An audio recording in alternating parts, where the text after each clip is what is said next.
Video seorang mempelai wanita beraksi dengan menari di acara pernikahannya sendiri viral di media sosial. Aksi menari pengantin wanita itu terungkap pada video akun TikTok @strawberryankle. Awalnya, tampak sang mempelai berdiri mempersiapkan diri bersama beberapa orang di belakangnya.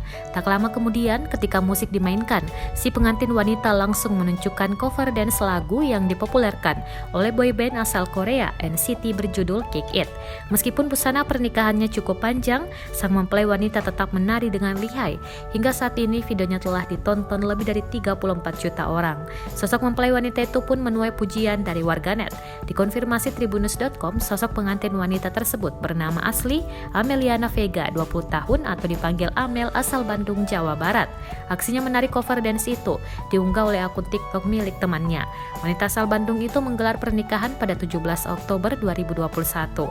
Amel menceritakan ia dan teman-temannya memang berniat melakukan cover dance di pernikahannya sendiri.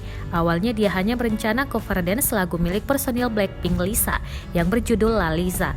Namun di hari H acara muncullah usulan dari temannya juga untuk cover dance random, di mana setiap lagu yang diputar dipilih secara acak.